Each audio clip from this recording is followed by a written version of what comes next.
Have you ever felt like your theory courses just aren't giving you the edge you need in understanding music? Do you feel left in the dark when it comes to composing music? If the answer is yes, I might be able to help. Over the years, I've developed a different perspective about composing, which has been incredibly liberating. And if you want to level up your compositional understanding, then book one of my one-on-one Zoom composition lessons. The link to do so is in the description below, and better yet, the first lesson is free of charge. Now let's get on with the video.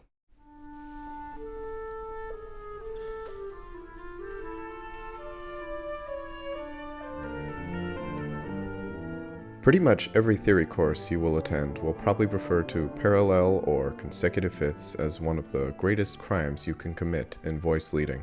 The question, however, is why? Why are parallel fifths considered so horrible? Well, to be honest, they are, and they aren't horrible. It depends which style you are writing in. Rules against the application of parallel fifths go all the way back to the 14th century. However, in the early stages of polyphonic music, parallel fifths were very much allowed and commonplace. In fact, the earliest type of proto-polyphonic music occurred when Gregorian chants were doubled either through the addition of a secondary voice a fifth above or a fourth below the chant. However, towards the end of the Ars Antiqua period of music, their usage in polyphonic music began to be frowned upon, and even forbidden in some of the earliest music treatises on polyphonic writing. So, if they were allowed in the early polyphonic music of the Ars Antiqua period, how did they end up becoming one of the cardinal sins of voice leading? The simple answer is not because parallel fifths are displeasing to the ear, as is the case with dissonant intervals, but rather because the interval of the fifth is considered so consonant or perfect in nature that it sounds more like one note or voice instead of two separate ones.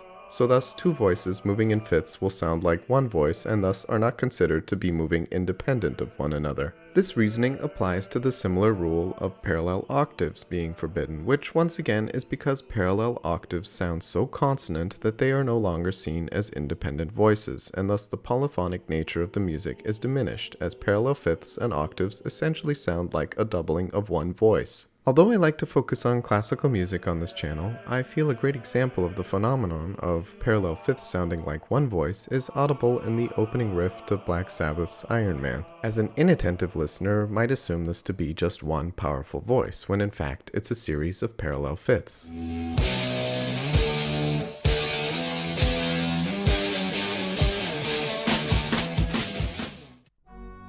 The rule has nothing to do with anything else, and applies primarily to music that wishes to employ truly independent voices. So that's pretty much it.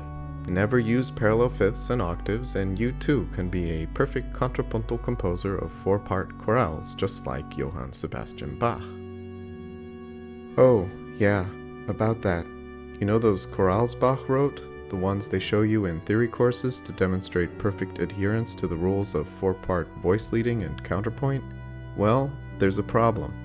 Of the over 350 chorales Bach wrote, Bach uses parallel fifths and octaves a total of 54 times, at least that we know of. I say 54 that we know of, as music publishers often took the liberty of correcting Bach's consecutive fifths and octaves.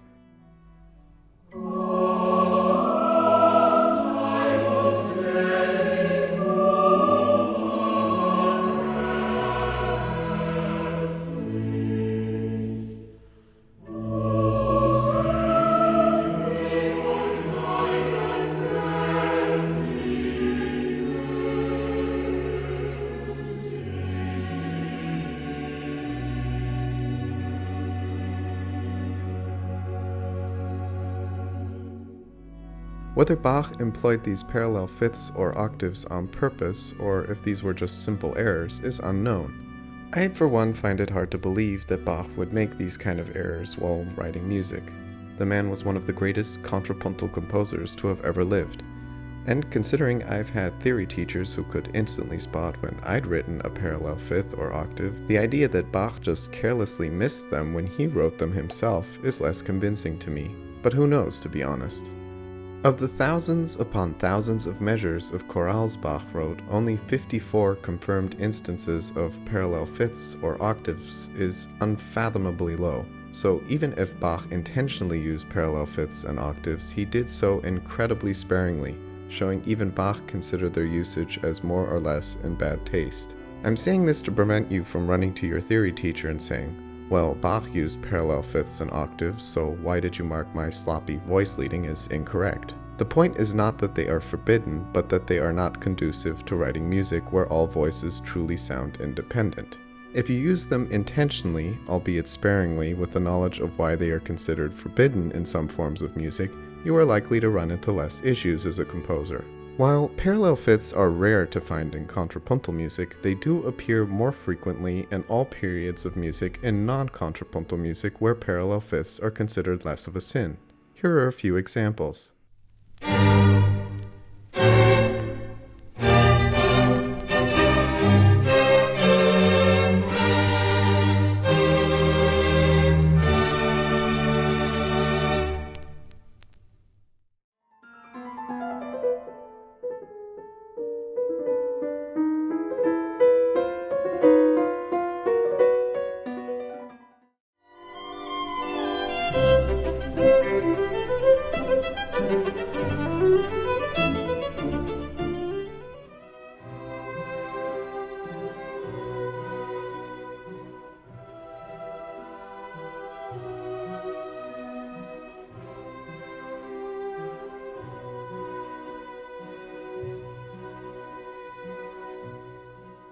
They are also used by composers to imitate drone tones, such as in the minuet of Haydn's Symphony No. 88, which is meant to convey the sound of a rustic hurdy-gurdy.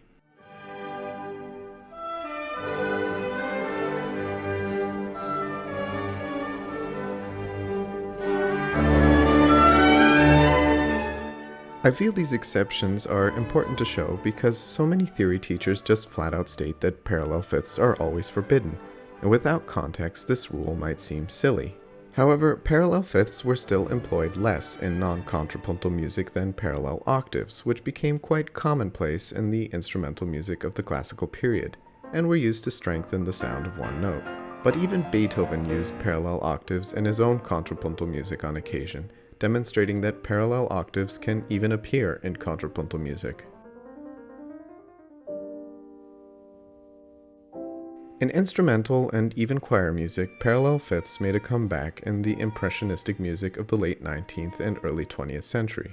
But this was not due to lazy composers just giving up on stringent archaic rules, but rather a group of composers trying to rediscover the unique tone color of parallel fifths, something that had been more or less absent in the art music of Europe for 500 years. With an increase in interest in archaic modes amongst impressionist composers at the end of the 19th century and then later jazz composers in the 20th century, the parallel fifth evolved into something that was seen less as a musical sin and more as a tool for creating a different type of sound. So are parallel fifths and octaves forbidden? The answer is yes and no. Just be mindful of what your aim is. If you want to write music with truly independent voices, parallel fifths and octaves should be avoided.